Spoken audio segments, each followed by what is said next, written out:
미국 청년들이 한국 가려고 돈을 모으고 있다고요?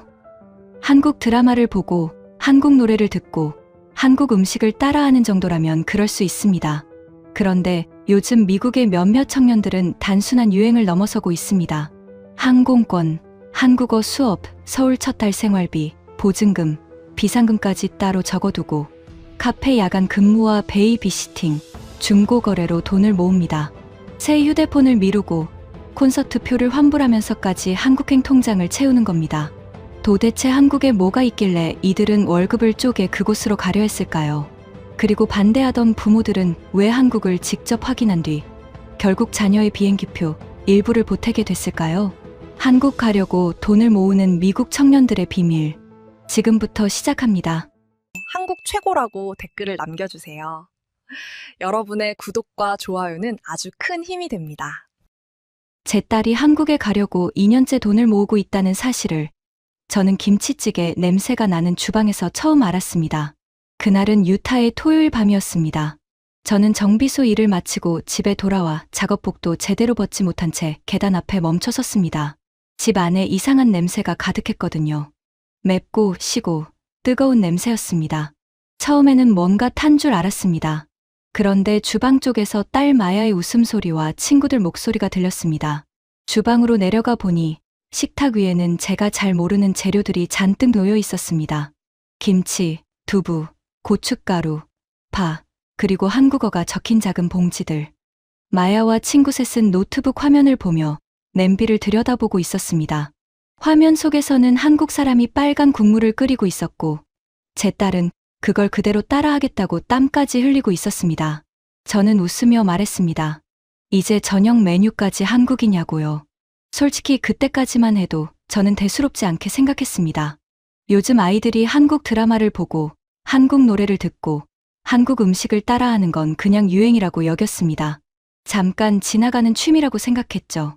제 딸도 예전에는 기타를 배우겠다고 했다가 2달 만에 그만뒀고 스페인어 앱도 몇 주 하다 말았습니다. 그래서 이번에도 그런 줄 알았습니다. 그런데 냉장고 옆에 붙은 종이 한 장이 제 눈에 들어왔습니다.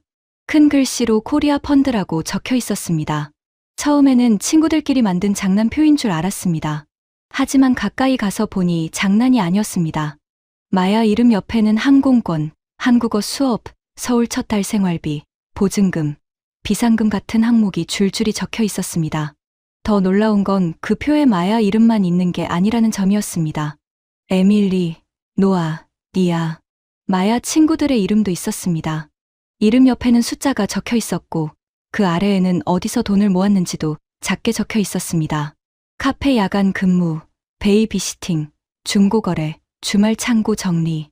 어떤 칸에는 새 휴대폰 포기라고 적혀 있었고 어떤 칸에는 콘서트 표 환불이라고 적혀 있었습니다. 저는 그 줄들을 하나하나 읽다가 웃음이 멈췄습니다. 아이들이 한국 음식을 흉내내는 게 아니었습니다.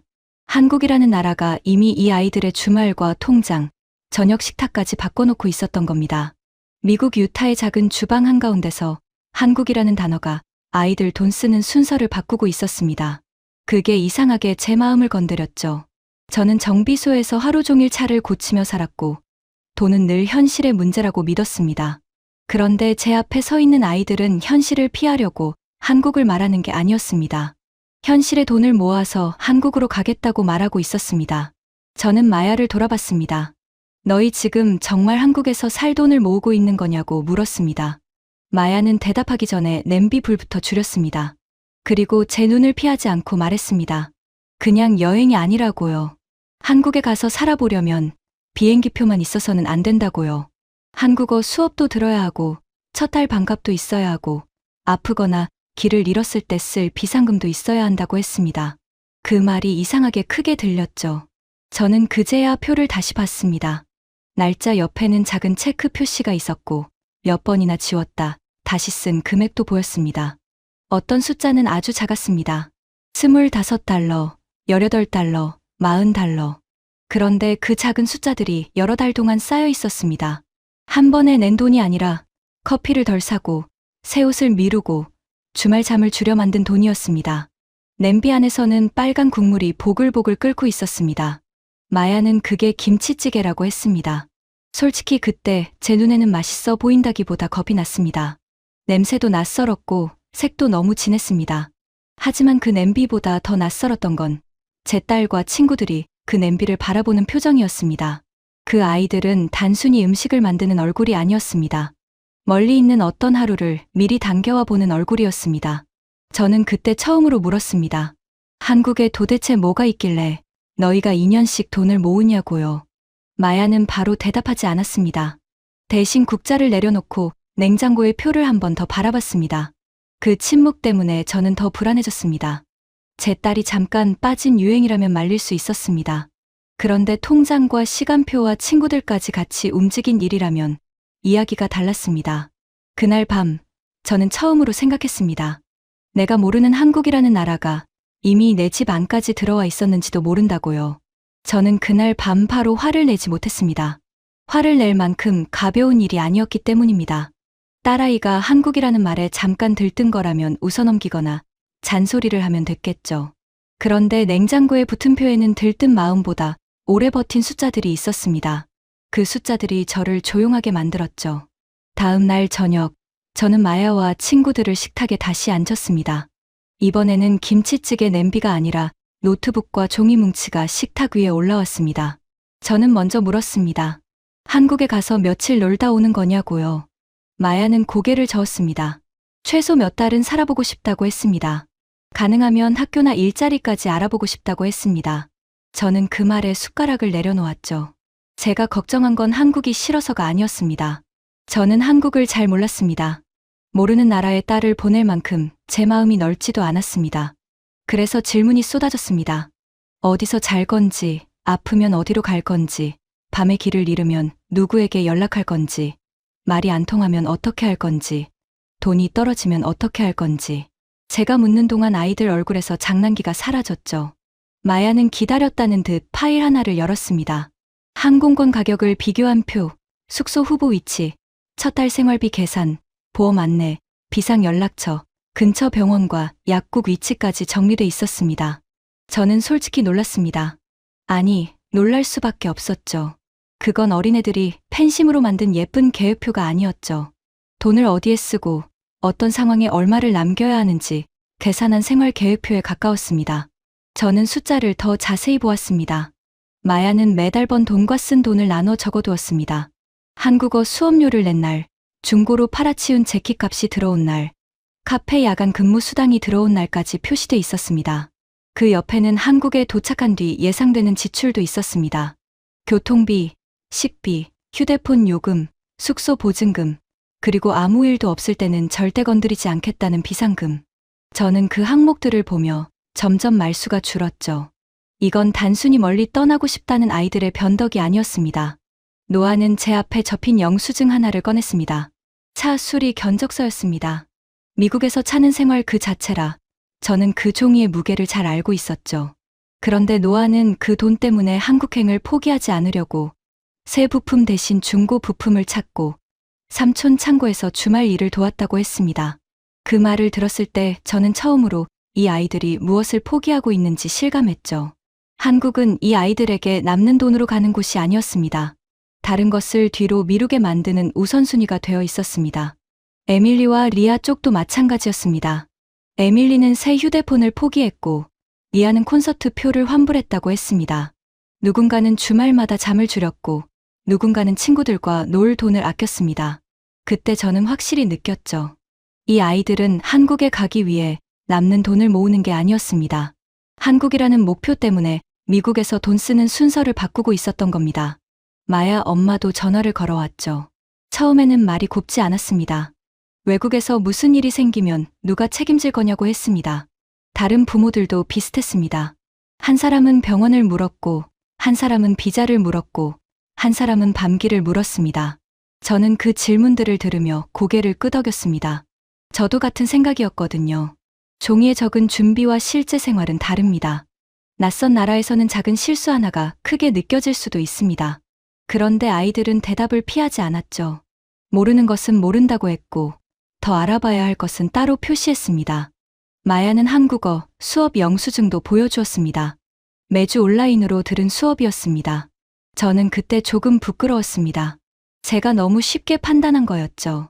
저는 딸이 화면 속 한국을 좋아한다고만 생각했는데 딸은 이미 그 나라에서 길을 묻기 위해 단어를 외우고 있었습니다.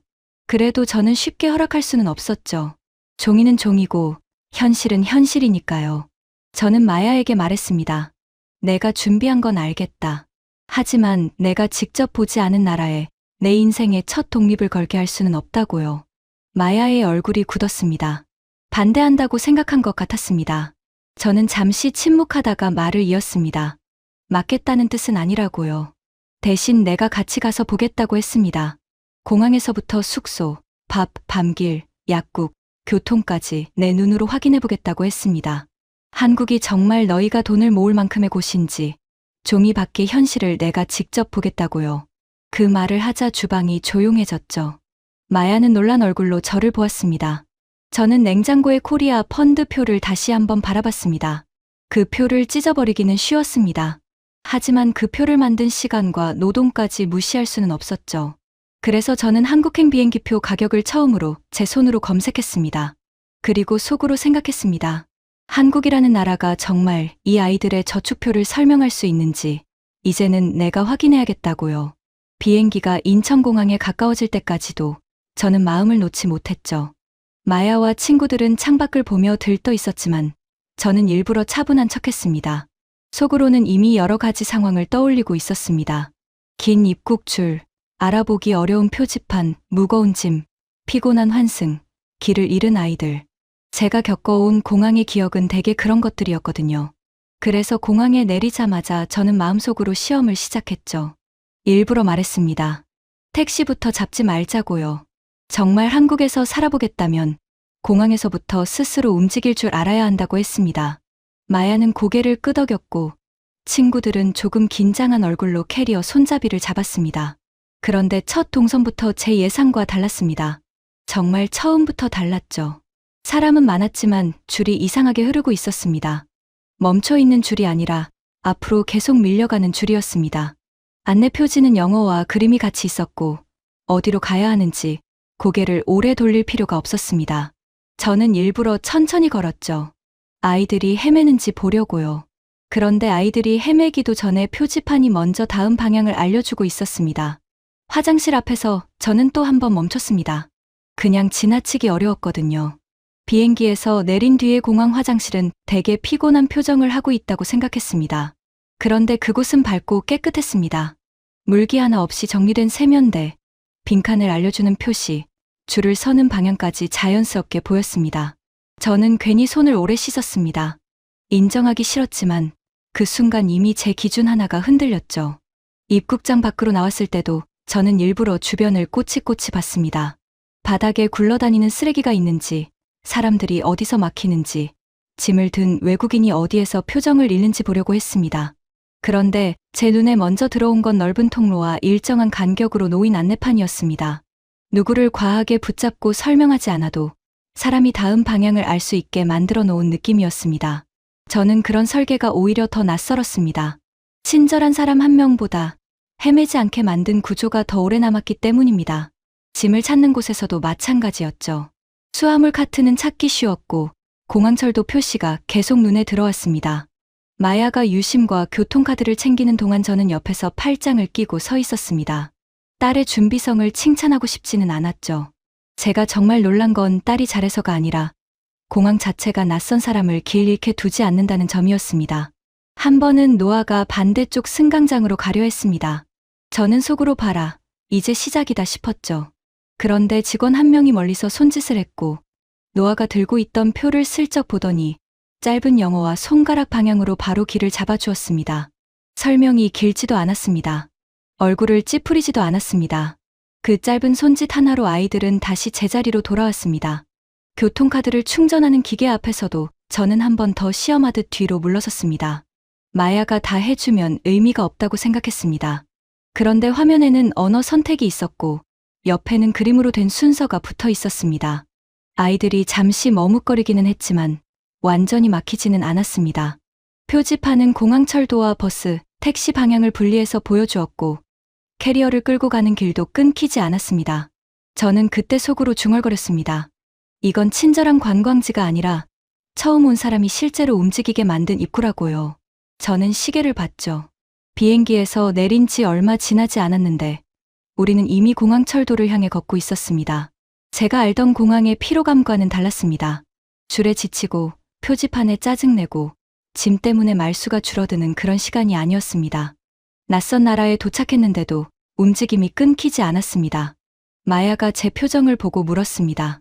왜 그러냐고요. 저는 별거 아니라고 했습니다. 하지만 속으로는 계속 비교하고 있었죠. 미국의 모든 공항이 그렇다는 말은 아닙니다. 다만 제가 익숙하게 받아들였던 공항의 불편함이 있었습니다. 긴 줄은 당연하고 헤매는 것도 당연하고 처음 온 사람은 당황하는 게 당연하다고 생각했습니다.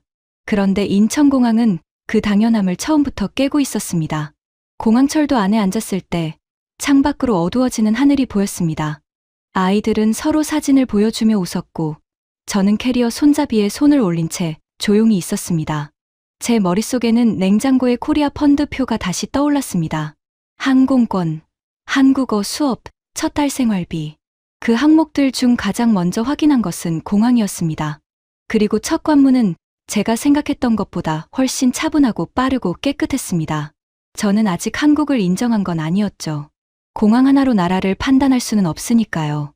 하지만 적어도 한 가지는 인정해야 했죠. 이 나라의 첫 문은 낯선 외국인을 겁주기보다 다음 걸음을 알려주고 있었습니다.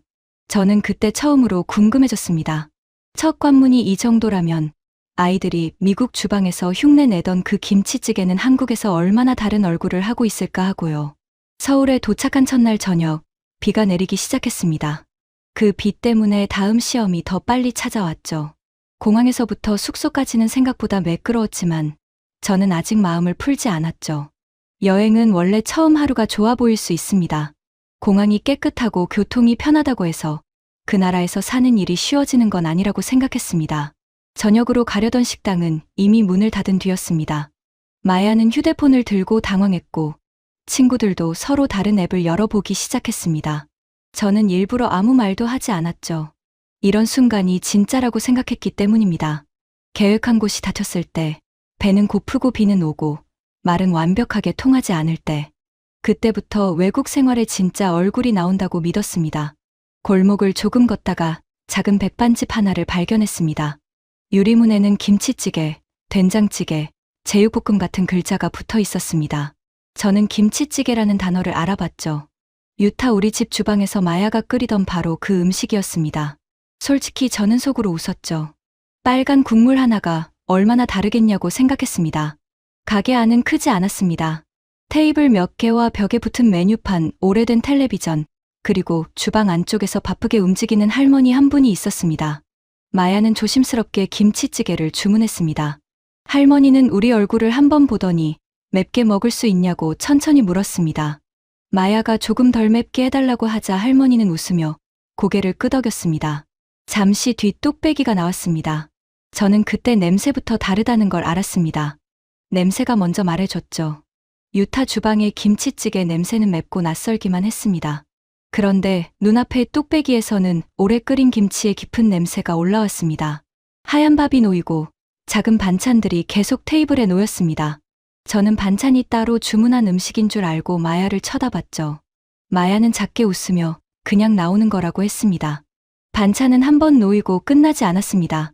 콩나물, 김치, 멸치볶음, 계란말이 같은 작은 접시들이 테이블을 채웠고 아이들이 조심스럽게 먹는 걸 보자 할머니는 말없이 한 접시를 더 밀어주었습니다. 저는 그 장면이 이상하게 낯설었죠. 미국에서 저는 늘 주문한 것과 계산한 것 사이에서 식사를 했습니다. 그런데 이곳에서는 밥상이 먼저 넓어지고 계산은 나중에 따라오는 것 같았습니다. 마야는 작은 목소리로 이런 반찬을 반찬이라고 부른다고 알려주었습니다. 저는 그 말을 듣고도 한동안 젓가락을 움직이지 못했죠. 첫 숟가락을 뜬 순간 저는 말을 잃었습니다. 정말 잠깐 아무 말도 나오지 않았죠. 매운데 이상하게 밥을 부르는 맛이었습니다. 신맛과 깊은 맛이 같이 있었고 뜨거운데도 숟가락을 내려놓기 어려웠습니다. 저는 제가 미국에서 먹었던 빨간 수프 같은 음식을 떠올렸죠. 그리고 유타 주방에서 마야가 만들던 냄비도 떠올렸습니다. 그건 흉내였고 이건 오래된 집의 밥상 같았습니다. 마야가 장난스럽게 휴대폰을 꺼냈습니다. 그리고 집에서 끓였던 김치찌개 사진을 할머니에게 보여주었습니다. 할머니는 사진을 보더니 크게 웃었죠. 그러고는 그건 김치찌개라기보다 김치 수프에 가깝다고 말했습니다. 말투는 놀리는 게 아니었어요. 오히려 손녀에게 알려주듯이 김치를 얼마나 볶아야 하는지, 국물은 어떻게 잡아야 하는지 천천히 설명해 주었습니다. 마야는 부끄러워하면서도 눈을 반짝였죠. 할머니는 우리가 외국인이라는 걸 알면서도 특별한 구경거리처럼 대하지 않았습니다. 숟가락을 어떻게 놓으면 먹기 편한지, 국물이 뜨거우니 천천히 먹으라는 말을 손짓으로 알려주었습니다. 말이 완벽하게 통하지 않아도 밥상은 이상하게 통했습니다. 저는 그때 한국 음식이 단순히 매운맛으로 기억되는 게 아니라는 걸 조금 알 것 같았습니다. 뜨거운 뚝배기 하나에 밥을 먹이는 방식과 사람을 대하는 온도가 같이 들어 있었습니다. 식사가 끝나고 저는 계산대 옆에 팁을 조금 올려두었습니다. 미국에서라면 자연스러운 일이었죠. 그런데 할머니가 그 돈을 보더니 손사래를 쳤습니다. 저는 금액이 적어서 그런 줄 알고 더 꺼내려 했습니다. 그러자 할머니는 제 손을 맞고 밥 잘 먹었으면 됐다고 했습니다. 다음에 친구들 데리고 또 오라고 했습니다. 그 말이 이상하게 마음에 남았습니다. 저는 그동안 서비스에는 가격이 붙는다고 생각하며 살아왔습니다. 친절도, 웃음도, 물 한 잔 더 주는 일도 계산서 어딘가에 들어간다고 믿었습니다. 그런데 그 작은 백반집에서 할머니는 팁을 돌려주고 대신 다음에 또 오라는 말을 남겼습니다. 돈을 더 받지 않아서만 놀란 게 아니었어요. 밥을 먹인 마음이 계산보다 먼저 오는 장면을 봐서 놀랐습니다. 가게 밖으로 나오니 비는 아직 내리고 있었습니다. 마야는 우산을 펴며 제 얼굴을 살폈습니다. 저는 아무 말도 하지 않았죠. 인정하고 싶지 않았기 때문입니다. 하지만 속으로는 이미 알고 있었죠. 유타 주방에서 끓던 빨간 냄비와 서울 골목 백반집의 뚝배기는 같은 이름을 달고 있었지만 전혀 다른 음식이었습니다. 그리고 그 차이는 맛에서만 끝나지 않았습니다. 밥, 반찬, 말투, 팁을 돌려주던 손짓까지 모두 합쳐져 있었습니다. 저는 그날 밤 숙소로 돌아오며 생각했습니다. 공항에서는 시스템이 저를 놀라게 했고 식당에서는 사람이 저를 놀라게 했습니다. 하지만 아직 제 가장 큰 질문은 남아 있었습니다. 맛있고 친절한 건 좋습니다. 그런데 낯선 나라에서 밤에 실제로 문제가 생기면 그때도 이 아이들이 버틸 수 있을까요? 그 질문은 생각보다 빨리 찾아왔죠. 그날 밤 늦게 노아가 속이 불편하다고 말했습니다. 심각한 일은 아니었습니다. 매운 음식을 많이 먹고 긴 비행 뒤에 바로 돌아다닌 탓이 컸겠죠. 하지만 저는 바로 긴장했죠. 부모들이 전화로 물었던 질문이 머릿속에서 되살아났습니다. 외국에서 아프면 어떻게 할 거냐? 밤에 문제가 생기면 누구에게 도움을 청할 거냐? 저는 괜히 목소리가 커졌죠. 봐라. 이런 일이 생기지 않느냐고 말할 뻔했습니다. 마야는 제 표정을 보고 먼저 말했습니다. 심하면 바로 병원에 가야 한다고요. 그런데 지금은 가벼운 속 불편함 같으니 일단 물과 죽을 사오고 가까운 약국 운영 시간도 확인하겠다고 했습니다. 저는 팔짱을 끼고 따라 나섰죠. 이번에도 확인할 차례라고 생각했습니다. 숙소 건물 밖으로 나오자 밤 공기가 차가웠죠. 그런데 골목 끝에는 불이 환하게 켜진 편의점이 있었어요. 걸어서 몇 분도 걸리지 않았습니다. 저는 그 짧은 거리부터 이상하게 느꼈죠. 유타의 우리 동네에서 밤에 뭔가 사려면 차 키부터 찾아야 했습니다. 대형 마트는 멀고 문 닫은 가게도 많고 편의점 하나를 가도 차 없이는 쉽지 않았습니다. 그런데 이곳에서는 잠옷 위에 외투만 걸치고도 불 켜진 가게까지 걸어갈 수 있었습니다. 편의점 안에는 생각보다 많은 것이 있었습니다. 밤에 필요한 것들이 한 곳에 모여 있었죠. 죽, 이온 음료, 생수, 따뜻한 차, 기본 생활용품, 그리고 안전상비약 안내가 보였습니다. 마야는 무리하지 않고 먹을 수 있는 것부터 골랐습니다. 저는 계산대 앞에서 다시 한번 주변을 둘러봤죠. 늦은 밤인데도 가게는 밝았고 길 건너에도 불이 켜진 가게들이 있었습니다. 밤이 완전히 비어있지 않았습니다. 편의점 직원은 우리를 오래 쳐다보지 않았습니다. 그것도 저는 이상하게 고마웠어요. 낯선 외국인이 늦은 밤에 들어와 죽과 음료를 고르고 있어도 특별한 사건처럼 만들지 않았습니다. 마야는 성분표를 번역 앱으로 확인했고 저는 따뜻한 물을 찾았습니다. 작은 컵, 숟가락, 봉투까지 바로 계산대 근처에 있었습니다. 누군가 크게 도와준 건 아니었지만 필요한 것들이 손 닿는 곳에 놓여 있었습니다. 그게 밤에는 큰 차이가 되거든요. 숙소로 돌아와 노아에게 죽과 물을 건네고 마야는 휴대폰으로 근처 약국을 찾았습니다. 늦게까지 여는 곳과 다음 날 아침 일찍 여는 곳이 지도에 표시됐습니다. 저는 그 화면을 보며 마음이 조금 달라졌죠. 문제를 해결했다는 뜻이 아닙니다. 아픈 사람은 언제든 조심해야 하고, 심하면 병원에 가야 합니다. 그런데 적어도 이 낯선 동네의 밤에는 완전히 손 놓고 기다리는 공백이 없었습니다. 먹을 것, 마실 것, 기본 안내, 다음 행동을 찾을 길이 있었습니다. 다음 날 아침, 우리는 약국에 들렀습니다. 마야는 번역 앱으로 증상을 조심스럽게 설명했습니다. 약사는 먼저 물었습니다. 열이 있는지, 통증이 심한지, 계속 아프면 병원에 가야 한다고 했습니다. 저는 그 말을 듣고 오히려 안심했죠. 무조건 약만 권하는 게 아니라 어디까지가 가벼운 상황이고 어디서부터 병원으로 가야 하는지 선을 그어주었기 때문입니다. 저는 그 약국에서 또 한 번 제 기준이 흔들렸죠. 약사는 빠르게 넘기지 않았습니다. 봉투 겉에 먹는 시간과 주의할 점을 적어주었고, 마야가 못 알아듣는 부분은 천천히 다시 말해주었습니다. 저는 옆에서 계속 확인했죠. 이게 정말 가벼운 상황에 맞는 안내인지, 혹시 우리가 대충 넘기고 있는 건 아닌지요. 약사가 병원 이야기를 먼저 꺼냈기 때문에 저는 오히려 그 설명을 믿을 수 있었습니다.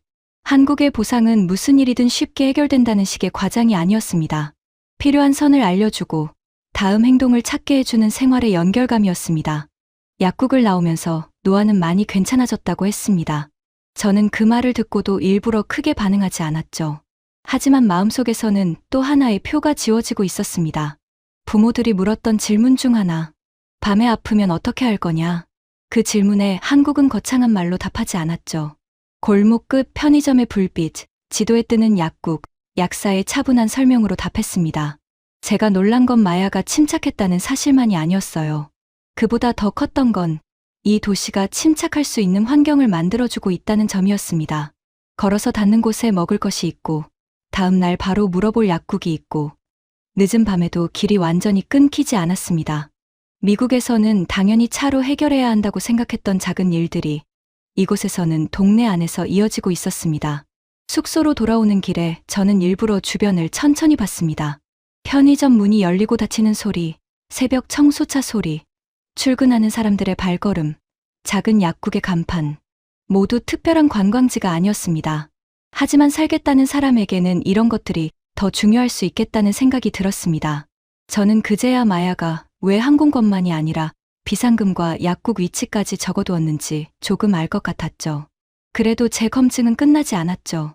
공항도 봤고, 밥도 먹어봤고, 밤중 생활망도 확인했습니다. 하지만 저는 아직 한 가지를 더 보고 싶었습니다. 여행자가 아니라 실제로 사는 사람처럼 하루를 보낼 수 있는지, 차 없이, 큰 도움 없이 정해진 돈 안에서 하루가 굴러갈 수 있는지. 다음 날 아침, 저는 아이들에게 말했습니다. 오늘은 관광 금지라고요. 진짜 한국에서 사는 것처럼 하루를 보내보자고요. 제가 낸 조건은 단순했죠. 하루 예산을 정하고 택시는 타지 않고 관광지는 가지 않는 것. 해야 할 일은 장보기, 빨래, 점심 해결, 분리수거 확인, 그리고 저녁에 다시 숙소로 돌아오기였습니다. 마야는 웃으면서 너무 현실적이라고 했지만 저는 바로 그 현실을 보고 싶었거든요.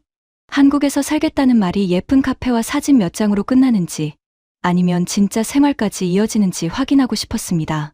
미국에서라면 이런 하루는 차 없이 시작하기 어렵죠. 장을 보려면 차를 타야 하고, 빨래방에 가려면 또 차를 타야 하고, 점심을 먹고 돌아오는 길도 차가 있어야 편합니다. 저는 평생 그렇게 살아왔거든요. 차 키가 없으면 하루의 절반이 막히는 동네에서 살았습니다. 그래서 아이들이 한국에서 차 없이 살겠다고 말할 때마다 속으로는 말도 안 된다고 생각했습니다. 그런데 숙소 문을 나선 지 10분도 되지 않아 작은 마트가 나왔죠. 아주 큰 마트는 아니었지만 쌀, 계란, 두부, 과일, 세제 같은 기본 물건은 충분했습니다. 마야와 친구들은 예산을 맞추려고 가격표를 보며 천천히 골랐습니다. 저는 옆에서 장바구니를 들고 있었습니다. 이상하게도 그 장면이 제 생각보다 자연스러웠어요. 차 트렁크를 열 필요도 없고 멀리 주차장을 찾을 필요도 없었습니다. 사람이 들 수 있는 만큼 사고 걸어서 돌아갈 수 있는 거리였습니다. 빨래방도 멀지 않았죠. 골목을 몇 번 돌자 셀프 빨래방 간판이 보였습니다. 아이들은 사용법을 몰라 잠시 멈췄습니다. 저는 속으로 이제 막히겠구나 했습니다. 그런데 벽에 붙은 그림 안내와 번역 앱, 옆에 있던 아주머니의 짧은 설명으로 금세 기계가 돌아가기 시작했습니다. 아주머니는 우리를 오래 붙잡고 도와준 것도 아니었습니다. 그냥 필요한 만큼만 알려주고 자기 빨래를 접었습니다. 저는 그 짧은 도움 방식도 마음에 남았어요. 큰 친절이 아니라 생활이 막히지 않게 해주는 작은 손짓이었습니다. 점심은 골목 백반집에서 먹었죠. 이번에는 제가 먼저 물었습니다. 여기도 반찬이 그냥 나오는 거냐고요. 마야가 웃었죠. 저는 밥을 먹으며 계산서를 몇 번이나 봤습니다. 가격이 복잡하지 않았고 팁을 따로 계산하지 않아도 됐습니다. 미국에서 외식을 할 때마다 머릿속으로 세금과 팁을 더하던 습관이 있었습니다. 그런데 그날 점심에는 메뉴판의 숫자가 거의 그대로 제 지갑에서 나갔죠. 작은 차이 같지만 생활비를 계산하는 사람에게는 큰 차이였습니다. 오후에는 분리수거 앞에서 아이들이 멈췄죠. 플라스틱, 종이, 음식물 쓰레기 표시가 나뉘어 있었고 처음 보는 규칙도 있었습니다. 저는 이번에는 정말로 시간이 걸리겠다고 생각했습니다. 그런데 안내 그림을 보고 지나가던 이웃에게 한두 마디를 묻고 아이들은 실수를 고쳤습니다. 규칙이 많아서 불편하다고만 생각했는데 골목이 왜 이렇게 깨끗하게 유지되는지 그 앞에서 조금 보였습니다.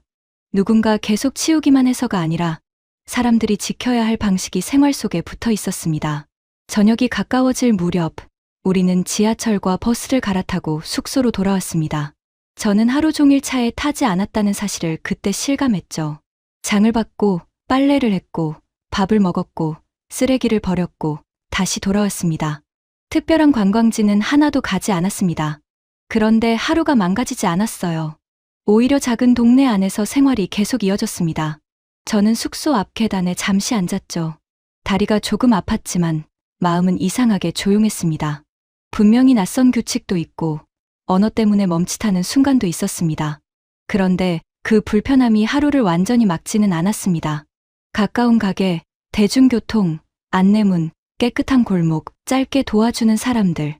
그런 것들이 이어져서 외국인의 하루를 실제로 굴러가게 만들고 있었습니다. 그때 저는 마야를 봤습니다. 마야가 대단히 특별해서 이 하루가 가능했던 것만은 아니었습니다. 물론 준비는 했습니다. 하지만 준비만으로는 안 되는 부분이 있습니다. 동네가 받쳐주지 않으면 아무리 준비해도 하루는 쉽게 무너집니다. 그런데 이곳에서는 준비한 아이들이 실제로 움직일 수 있었습니다.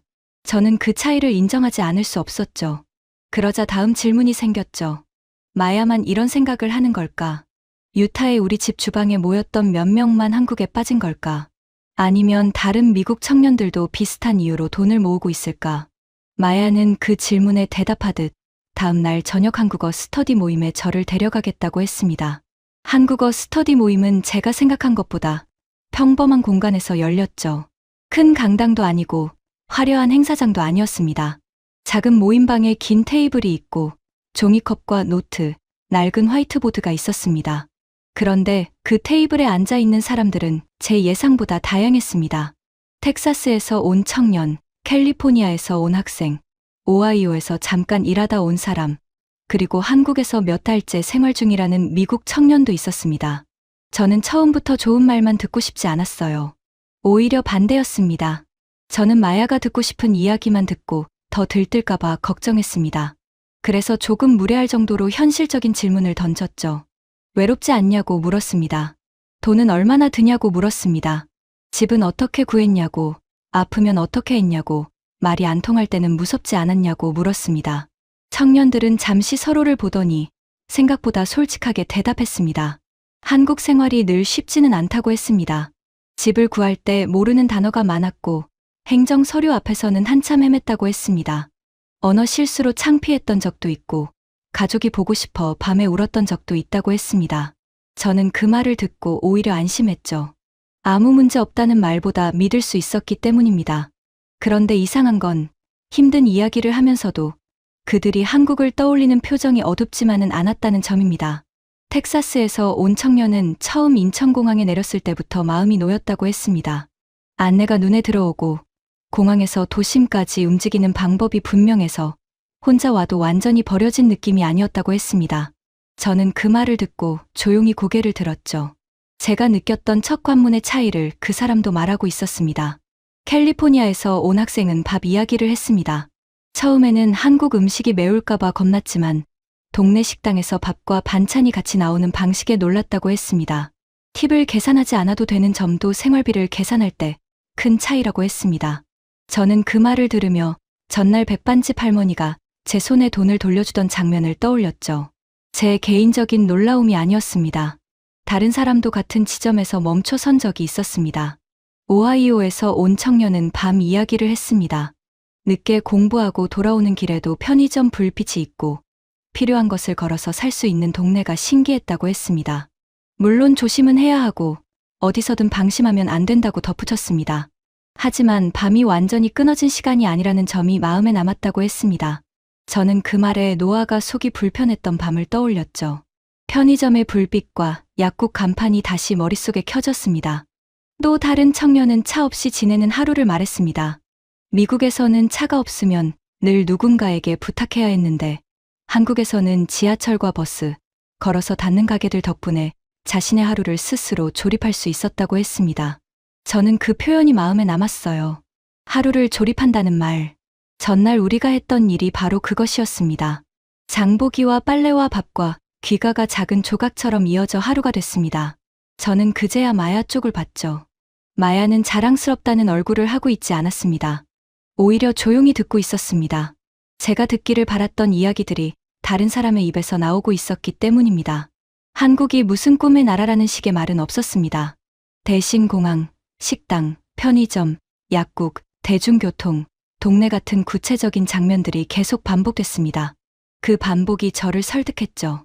한 사람의 취향이라면 지나갈 수 있습니다.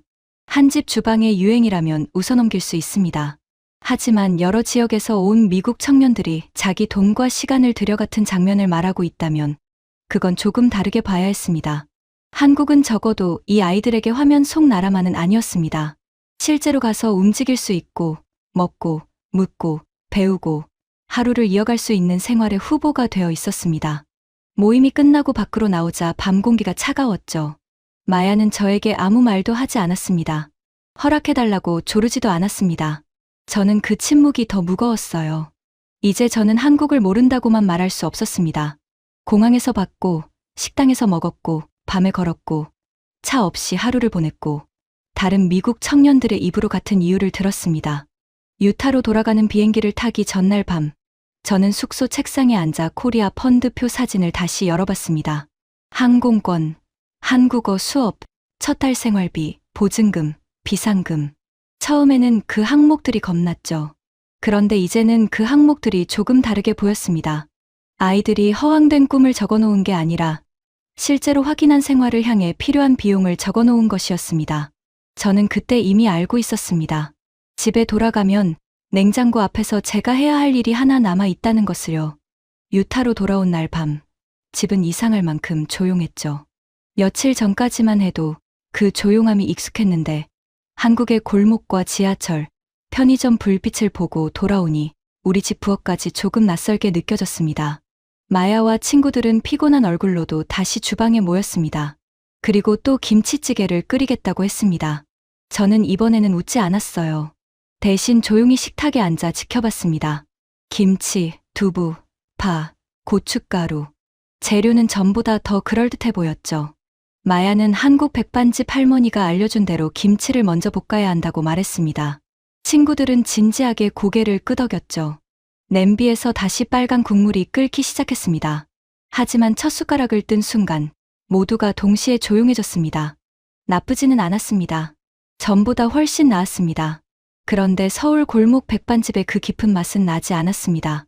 마야는 아쉬운 듯 웃었고 저도 모르게 말했습니다. 그 맛은 아무래도 다시 가서 확인해야겠다고요. 아이들이 동시에 저를 쳐다봤습니다. 제가 그런 말을 할 줄 몰랐던 거죠. 식사가 끝난 뒤 저는 냉장고 앞으로 갔습니다. 코리아 펀드표는 그대로 붙어 있었죠. 제가 한국에 가기 전에는 그 표를 볼 때마다 마음이 불편했습니다. 딸을 빼앗아가는 종이처럼 보였고 현실을 모르는 아이들의 낙서처럼 보였습니다. 그런데 이제 그 표에는 다른 장면들이 겹쳐 보였어요. 빠르게 흐르던 인천공항의 줄, 깨끗한 화장실, 공항철도 표지판, 뚝배기에서 올라오던 김치찌개 냄새, 팁을 돌려주던 할머니의 손, 밤 골목 끝 편의점의 불빛, 약사의 차분한 설명, 차 없이 끝낸 하루의 발걸음. 저는 표를 떼어내지 않았습니다. 대신 그 아래를 비워두고 싶지 않았죠. 그래서 빈 칸 하나를 더 그렸습니다. 마야가 다가와 뭐 하냐고 물었습니다. 저는 펜을 들고 천천히 적었습니다. 아빠 매칭 펀드. 영어로 적으면 더 그럴듯했겠지만 그 순간 제 마음에는 한국어로 적고 싶었습니다. 아빠가 보태는 돈. 딸의 꿈을 대신 사주는 돈이 아니라 내가 직접 보고 인정한 만큼 보태는 돈이라는 뜻이었습니다. 마야는 한동안 아무 말도 하지 못했죠. 저는 딸에게 말했습니다. 아무 조건 없이 허락하는 건 아니라고요. 합법적인 체류 기간을 지켜야 하고, 보험을 들어야 하고, 비상금은 반드시 남겨야 하고, 숙소 계약은 어른들과 함께 확인해야 한다고 했습니다. 아프면 참지 말고 병원에 가야 하고, 모르는 일은 혼자 결정하지 말라고도 했습니다. 그 말들은 여전히 제 걱정이었어요. 저는 갑자기 세상에서 가장 느긋한 아버지가 된 게 아니었습니다. 하지만 마지막 말은 달랐죠. 비행기표 일부는 내가 보태겠다고 했습니다. 그 말을 하는 순간 마야의 눈가가 빨개졌죠. 저는 일부러 시선을 피했습니다. 저도 울고 싶지 않았거든요. 제가 돈을 보태는 이유는 딸이 조르거나 한국을 좋아한다고 말해서가 아니었습니다. 제가 직접 봤기 때문이었죠. 한국의 첫 관문이 낯선 사람을 헤매게 두지 않는 모습, 밥상 위에서 계산보다 먼저 오는 정, 밤에도 걸어서 닿는 생활망, 차 없이도 굴러가던 하루. 그 장면들이 결국 제 지갑을 열게 만든 겁니다. 저는 그 뒤로도 몇 번이나 스스로에게 물었습니다. 내가 너무 쉽게 마음을 바꾼 건 아닐까. 하지만 답은 늘 같았습니다. 한국에서 본 것들은 말보다 구체적이었습니다. 누군가 한국이 좋다고 주장해서가 아니라 공항에서는 길이 보였고, 식당에서는 밥상이 넓어졌고, 밤에는 불빛이 꺼지지 않았고, 차 없이도 하루가 이어졌습니다. 그 구체적인 장면들이 모여서 제 의심을 하나씩 밀어낸 겁니다. 며칠 뒤 마야 친구들이 다시 우리 집에 모였죠. 아이들은 냉장고 앞에서 세 칸을 보고 소리를 질렀습니다. 노아는 자기 이름 옆 금액을 다시 계산했고 에밀리는 한국어 수업 일정을 더 적었습니다. 리아는 할머니에게 배운 김치찌개 비법을 잊지 말자며 메모를 붙였습니다. 저는 그 모습을 보며 웃었습니다. 이번에는 비웃음이 아니었죠. 예전 같으면 과하다고 말했을 겁니다. 그런데 이제는 알게 됐습니다. 이 아이들이 보고 있는 한국은 화면, 속 유행만이 아니었습니다. 통장과 시간표와 식탁을 움직일 만큼 구체적인 나라였습니다. 물론 저는 아직도 걱정합니다. 부모니까요. 부모는 원래 그렇습니다. 딸이 집 밖으로 한 걸음만 나가도 마음이 따라 나가는 법입니다. 하지만 걱정과 반대는 같은 말이 아니었습니다. 저는 한국에 다녀오기 전까지 그 둘을 구분하지 못했죠. 모르는 것을 걱정이라고 부르며 막으려 했고, 확인하지 않은 것을 현실이라고 믿었습니다. 이제 냉장고에는 2개의 표가 붙어 있죠. 아이들이 만든 코리아 펀드, 그리고 제가 그 아래에 적은 아빠 매칭 펀드. 저는 가끔 퇴근하고 집에 돌아와 그 표를 봅니다. 그냥 지나치기가 어렵거든요. 숫자는 조금씩 바뀌고 체크 표시도 늘어납니다. 그때마다 서울의 비오는 골목과 인천공항의 환한 표지판, 팁을 돌려주던 할머니의 손이 함께 떠오릅니다. 그래서 저는 이제 그 표를 볼 때마다 딸을 멀리 보내는 종이라고만 생각하지 않습니다. 그 표는 제가 직접 확인한 한국의 공항과 식탁과 밤거리와 동네가 미국 집 냉장고까지 돌아와 남긴 증거처럼 보입니다. 제 딸은 한국에 가려고 돈을 모았습니다. 저는 그 돈을 보고 처음엔 웃었죠. 하지만 한국에 다녀온 뒤 저는 그 웃음을 거두고 제 이름으로 새 칸을 하나 더 만들었습니다. 비웃던 아버지가 비행기표를 보태게 된 이유는 단순했습니다. 한국이 말이 아니라 장면으로 보여줬기 때문이었죠. 이 아이들이 왜 그토록 그곳에 가고 싶어 했는지 저도 결국 제 눈으로 봐버렸기 때문입니다.